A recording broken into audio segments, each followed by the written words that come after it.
I missionari hanno servito la missione della Chiesa, spezzando ai più piccoli e ai più lontani il pane della parola e portando a tutti il dono dell'inesauribile amore che sgorga dal cuore stesso del Salvatore.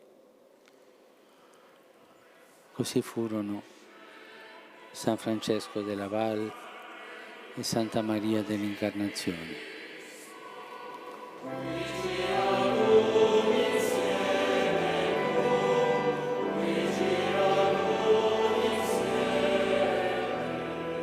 Du 5 au 13 octobre dernier, une délégation de 127 personnes se rendait en France et à Rome pour marcher sur les pas de Saint François de Laval et Sainte Marie de l'Incarnation.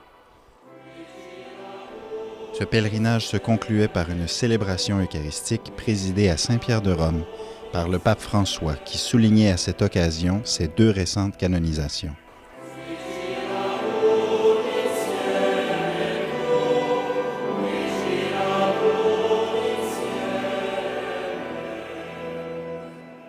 Comment on se sent? Est-ce que tout est attaché? Est-ce qu'on va partir finalement, Sœur Doris?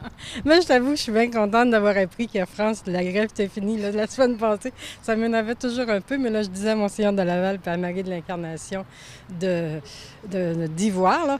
Puis, je pense que ça va être une belle expérience. Et nous allons rejoindre nos sœurs des Philippines, du Japon et du Pérou. Alors, pour nous, c'est vraiment un événement communautaire en même temps. Nous avons des Ursulines qui vont venir d'un peu partout, de l'Union romaine des Ursulines. Elles vont nous rejoindre à Tours, puis d'autres vont nous rejoindre aussi à Rome. À cause de toutes les communications, ça dépasse, c'est international aussi. Alors j'ai l'impression que c'est en Église qu'on vit ce pèlerinage-là. François de Laval, tout premier pasteur de notre peuple. Aliawagi, François de Laval, bien-aimé pasteur au cœur du peuple de chez nous. Une grande histoire de l'Église universelle s'est produite sur le parvis de la cathédrale de Paris, où un certain jeune homme étudiant à 18 ans, Henri-Marie Boudon, n'ayant pas assez d'argent pour ses études au collège de Clermont, eh bien, a fait connaissance, a édifié toute la famille de Montmorency-Laval.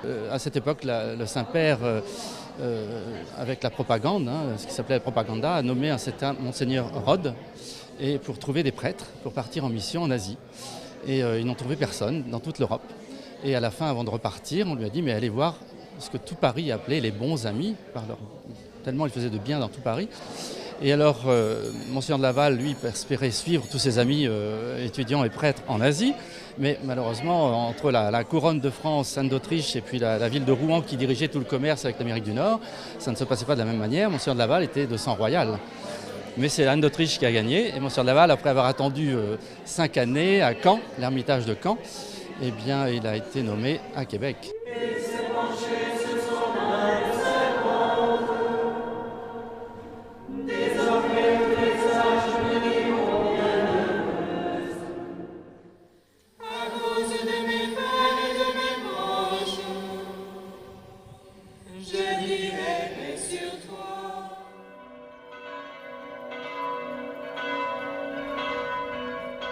Les activités d'aujourd'hui ont tourné autour d'une partie importante de la préparation spirituelle et humaine de Monseigneur de Laval.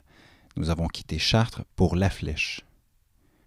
Nous avons été accueillis à La Flèche par le maire, M. Chauveau, et différents représentants de la société civile et militaire. Nous sommes ensuite passés au Prytanée. Du temps de Monseigneur de Laval, il s'agissait du Collège royal de La Flèche, tenu par les Jésuites.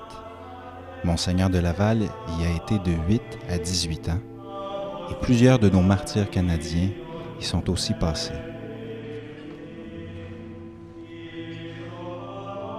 C'est un collège militaire qui forme aujourd'hui les futurs officiers de l'armée française, mais qui a gardé encore aujourd'hui un lien très fort avec les traditions catholiques.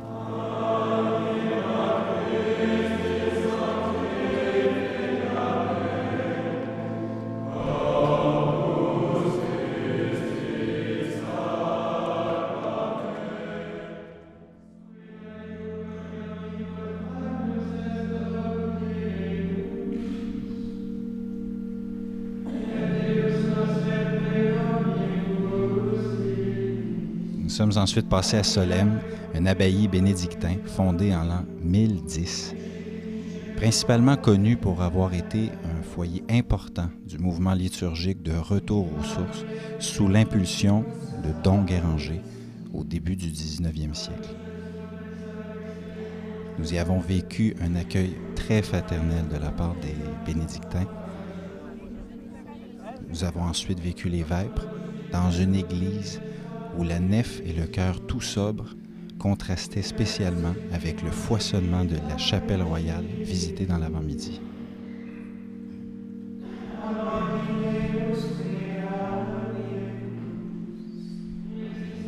Nous sommes ensuite arrivés à Tours en fin de journée. Après ces quelques jours consacrés plus précisément à l'itinéraire de formation de Monseigneur de Laval, la journée de demain nous mettra plutôt à la suite de Marie de l'Incarnation. La journée des pèlerins a commencé par une messe à Saint-Pierreville. Cette messe était présidée par Monseigneur Bernard Nicolas Aubertin, archevêque de Tours.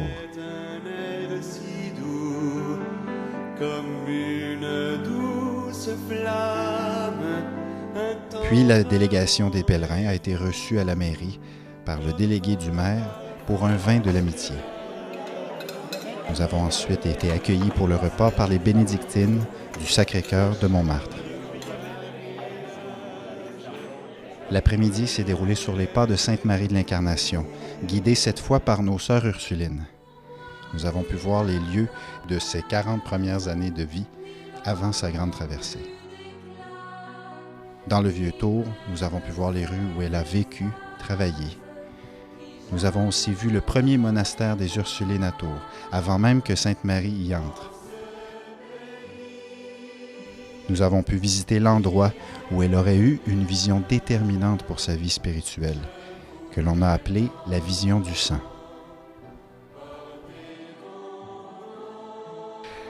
Nous avons finalement visité le centre Marie de l'Incarnation, la chapelle Saint-Michel, où elle a fait sa profession religieuse.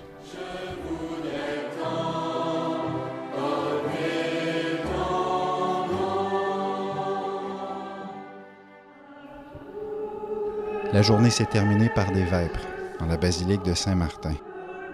Ces vêpres étaient présidées par Monseigneur Lacroix et Monseigneur Denis Drainville, évêque anglican de Québec, a partagé la parole avec nous à cette occasion. Premièrement, je veux dire, cette expérience, ça change la vie. Ça change nos perspectives des choses spirituelles et ça donne courage à toutes les personnes qui sont ouvertes à l'esprit.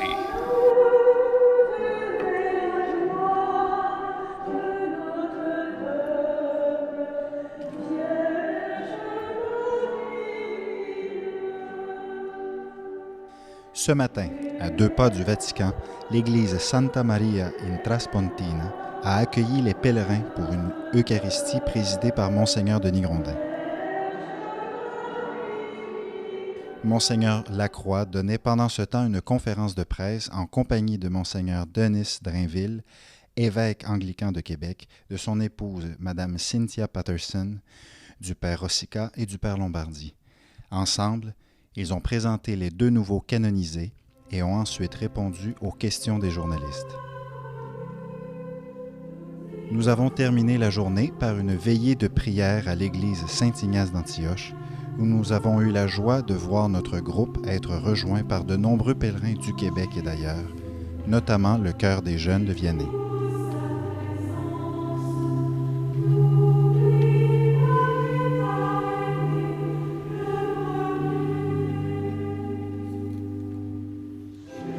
Finalement, l'aboutissement du pèlerinage se concluait par la messe célébrée par le pape François à Saint-Pierre de Rome. Un moment marquant pour l'ensemble des pèlerins, au cours duquel le pape a souligné l'importance pour tout chrétien d'être missionnaire fécond à l'image de nos 2 nouveaux canonisés. Bien évidemment, comme le Saint-Père nous y invitait, on retourne chez nous avec un devoir d'être missionnaire. On a des devoirs de porter la bonne nouvelle dans un monde qui est en transformation. On a un devoir de chercher des façons nouvelle, d'évangéliser, de porter la bonne nouvelle à notre monde qui en a besoin. C'est la foi, c'est la vie spirituelle des saints qui a permis tout le reste. Alors moi, ça me ramène à mes racines, ça me ramène à la profondeur, à l'intériorité, mais une intériorité ouverte qui amène à partager le trésor. Le mot missionnaire, du début à la fin, est celui qui a résonné le plus fort. Mais je dirais qu'à Tours, la rencontre avec Marie de l'Incarnation et sa profonde spiritualité, son enracinement dans le Christ au milieu de toutes sortes d'activités humaines avant qu'elle entre au couvent et après aussi. Elle n'a pas été qu'une femme d'affaires avant, elle a continué à l'être, elle a bâti des choses. Alors, de vivre en Dieu, en communion avec la Trinité, au milieu de la vie et du brouhaha de la vie, ça, là, ça m'a beaucoup, beaucoup réconforté et encouragé. J'ai hâte de rentrer à Québec et de plonger encore davantage dans les écrits de Marie de l'Incarnation. J'ai beaucoup à apprendre pour mieux vivre comme elle, en communion avec Dieu, pour être fécond.